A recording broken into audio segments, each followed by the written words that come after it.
Olá, meus caros amigos e amigas, tudo bem com vocês? Que prazer estar aqui com todos. Obrigado por estar assistindo esse vídeo. Eu tenho certeza que você que está assistindo esse vídeo realmente é uma pessoa que gosta de conhecimento, que gosta de aprender, que gosta realmente de questionar, e isso é muito importante.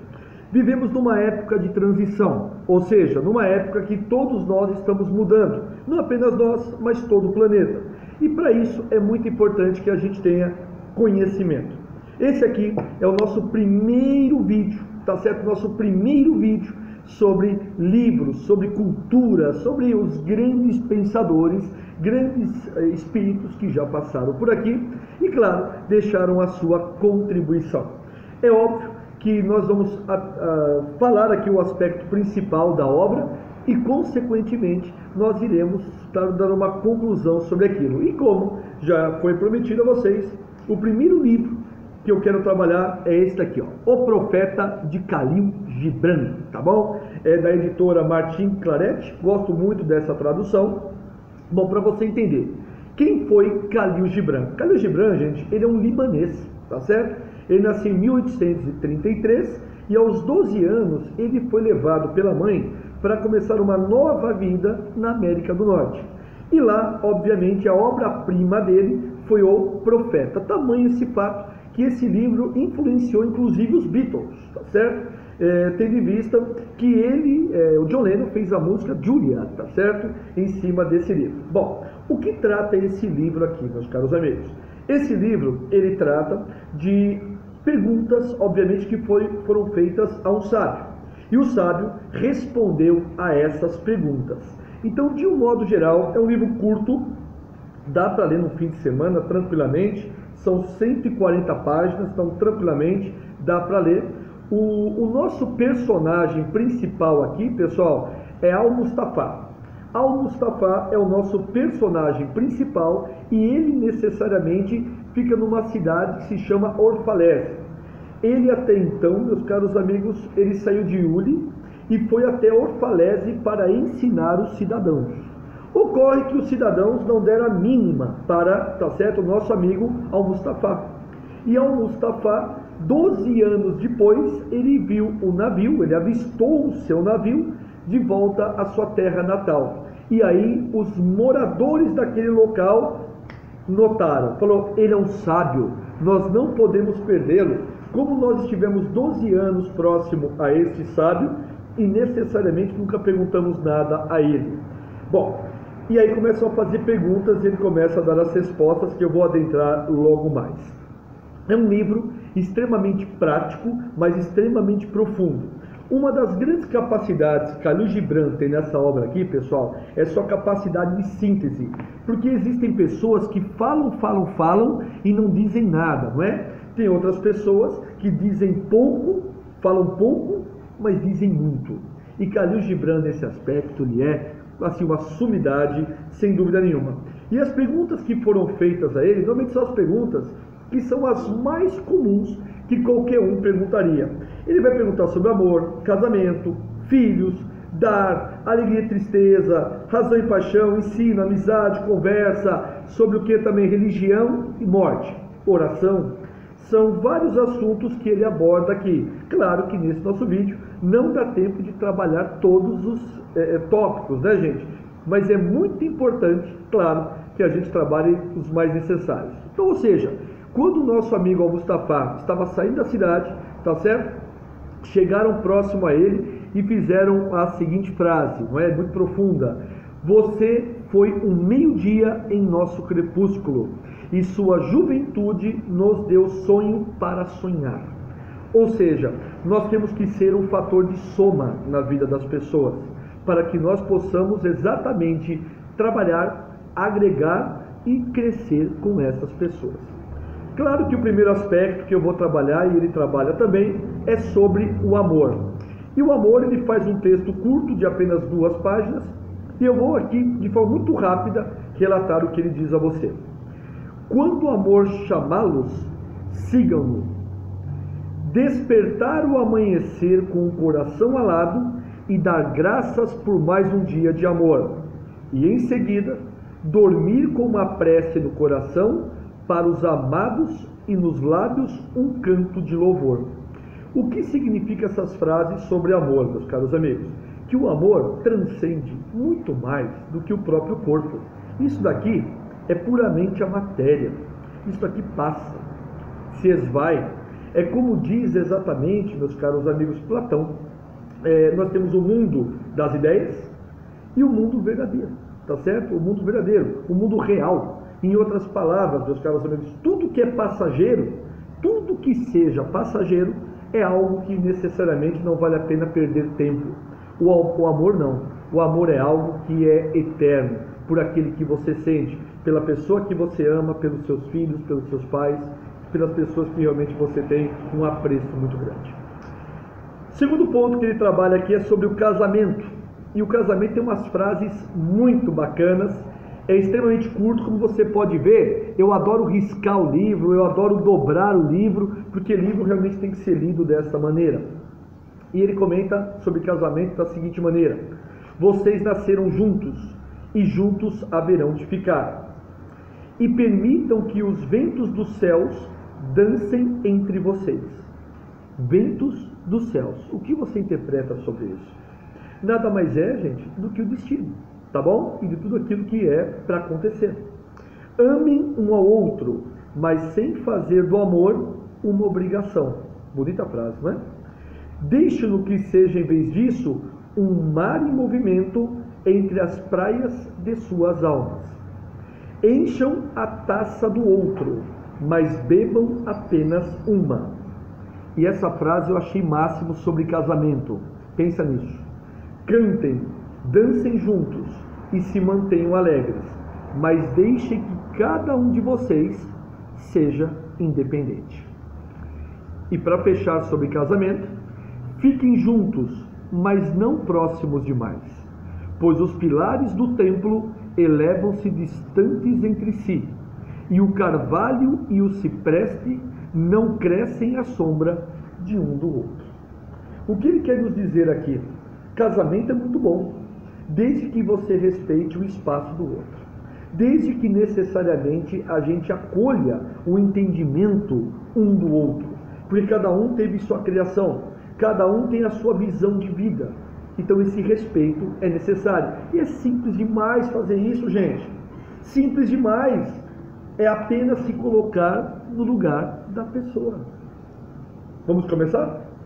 Bom, a terceira pergunta que ele faz aqui é sobre o quê? Sobre os filhos. E aí aqui diz exatamente, e quem pergunta isso, tá certo? É o nosso filósofo aqui. E uma mulher que segurava o seu bebê no peito. E o que nós devemos entender sobre os filhos? Seus filhos não são seus. São os filhos e as filhas do desejo da vida, e vida com V maiúsculo, ou seja, de Deus, por si mesmo. Chegam por meio de vocês, mas não de vocês. Embora estejam com vocês, não lhe pertencem, pois a alma deles mora na casa do amanhã. Presta atenção nessa frase. Pois a alma deles mora na casa do amanhã, a qual não lhe é possível visitar, nem sequer nos sonhos. Nós que temos filhos sabemos disso. Eles são os filhos do amanhã. Nós não sabemos o que pode acontecer com eles. A gente só pode orientar. Olha que bonito isso. O arqueiro mira o alvo no caminho do infinito, e com o seu com S maiúsculo, que é Deus, seu poder de curva vocês, para que ele possa disparar suas flechas rápidas e distantes. Pois, assim como ele, Deus, ama a flecha que voa, também ama o arco que se mantém estável. Sabe quem que é o arco aqui? É você, pai e mãe. E a flecha é o teu filho, a tua filha. Então, quando Deus arma o arco e a flecha e dispara, é uma flecha rápida.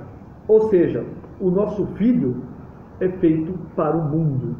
Difícil, não é? Mas necessariamente temos que entender isso.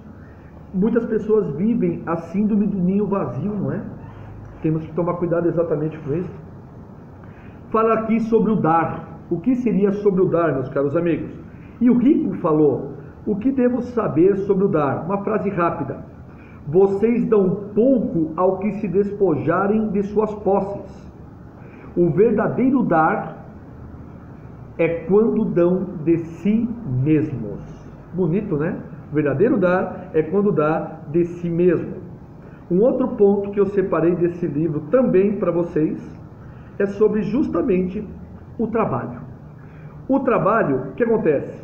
Vocês trabalham a fim de acompanhar o ritmo da alma e da terra, porque ficar ocioso é tornar-se um estranho para as estações e retirar-se do cortejo da vida que marcha com a grandiosidade e orgulhosa submissão rumo ao infinito. O que significa isso nessa única página que ele fala sobre trabalho, que eu separei a frase? A Terra está em constante movimento, como diz o Caibalion. A Terra é o que? É vibração, é ritmo. Se você para, você não está acompanhando o ritmo. O ritmo, ele se faz extremamente necessário e nós não podemos parar, melhor dizendo. Uma vez que você para, consequentemente, meus caros amigos, você está indo contra a natureza. Ou seja, mexa-se. Bom, um advogado pergunta para o nosso filósofo, aí também é a praia, né? Mestre, o que devemos entender sobre leis? Aí vem a frase de Khalil Gibran. Vocês se regozijam na promulgação das leis. No entanto, deleitam-se ainda mais com violá-las. Como crianças brincando que erguem torres de areia com perseverança à beira do mar e depois as destroem às gargalhadas. Contudo, enquanto vocês destroem as torres de areia, a arrebentação traz areia à praia. E quando destroem, o mar ri com vocês. É profundo isso, pessoal. Ou seja, será que nós estamos fazendo leis apenas com o objetivo tão somente de regozijar, ou seja, de verificar os pontos da sua infração? Não é isso que esses programas de televisão adoram ficar falando sobre a desgraça constante? Porque é isso que dá exatamente audiência? A lei ainda é importante. Eu, como advogado, eu posso falar isso. A lei ainda é importante, porque vivemos em uma sociedade que ninguém respeita o direito alheio. Por isso que a lei ainda é importante. Mas, meus amigos, a quantidade de leis é que deve ser repensada, tá? Olha que bonito. Alguém perguntou a ele aqui, um erudito perguntou a ele, e sobre conversa? O que nós temos que saber, mestre? Vocês conversam quando deixam de sentir-se em paz com os seus pensamentos. Quando não conseguem mais se concentrar na solidão interior, passam a viver nos lábios. E o som daí desprendido consiste em diversão e passatempo. Em outras palavras, muitas vezes nós queremos conversar com o único intuito, com o único objetivo, de necessariamente, meus caros amigos, fugir de nós mesmos. Tá bom? Então isso também é um ponto que se chama atenção. Uma sacerdotisa perguntou a ele, e sobre oração, o que devemos entender? Vocês oram nos momentos de aflição e necessidade. Oxalá, ou seja, queira Deus, né? Que também pudesse rezar na plenitude de sua alegria e nos dias de sua abundância. Ou seja, devemos fazer uma oração. Eu estava falando ontem com uma pessoa muito especial sobre isso. Antes de dormir, é muito importante que a gente faça sim uma oração e, consequentemente, mantivemos os nossos pensamentos em alto nível, tá bom? Sempre esse cuidado. E para fechar aqui, pessoal, que eu separei para vocês sobre religião. Um sacerdote perguntou a ele sobre religião. Ali pergunta, dá resposta de forma extremamente direta. A vida diária constitui o templo e a religião de vocês. Vou repetir. A vida diária constitui o templo e a religião de vocês. Lindo, não é? Quantas pessoas dobram os joelhos no templo e quando saem de lá são outras pessoas, não é? Vamos pensar nisso. E por fim, sobre a morte. O que ele fala a morte aqui? Aí me lembra muito Confúcio, né? Nós nos preocupamos muito com a morte, mas nós não entendemos a vida. Como é que a gente quer entender a morte E também tem um livro também que eu vou colocar na coleção aqui, o livro Secreto dos Mortos dos Tibetanos. E ele fala exatamente como é que deve ser a passagem. É fantástico. Não é que é fantástico morrer, entendeu? Não é isso que eu quis dizer. Mas é fantástico a forma pela qual eles colocam isso, tá bom? Vocês desejariam conhecer o segredo da morte? Mas como descobri-lo se não o procurarem no âmago da vida? Ele fecha dessa maneira essa excelente obra que eu tenho um grande carinho em compartilhar com todos vocês. Pessoal, esse é o nosso primeiro vídeo. Eu peço desculpas por alguma coisa aqui, enfim, não sei se o tempo tá bom, deu 15 minutos, né? Mais ou menos isso que eu penso mesmo, 15 a 16 minutos. Não sei se o áudio está tão bom, espero que o áudio esteja bom. Se não estiver tão bom, eu coloco o microfone de lapela mesmo, vocês vão me dizer. Não sei se está muito barulho também o som aqui de fora, se a iluminação está boa, mas o importante é que vocês levem esse conteúdo, levem esse conhecimento, e eu sou a pessoa mais feliz do mundo, sem dúvida nenhuma, por amar realmente quem deve ser amado e necessariamente por estar aqui com vocês. Obrigado por tudo. O nosso próximo vídeo será esse aqui, ó, o Caibalion, do nosso querido Hermes Trismegisto. Até a próxima. Compartilhe esse vídeo.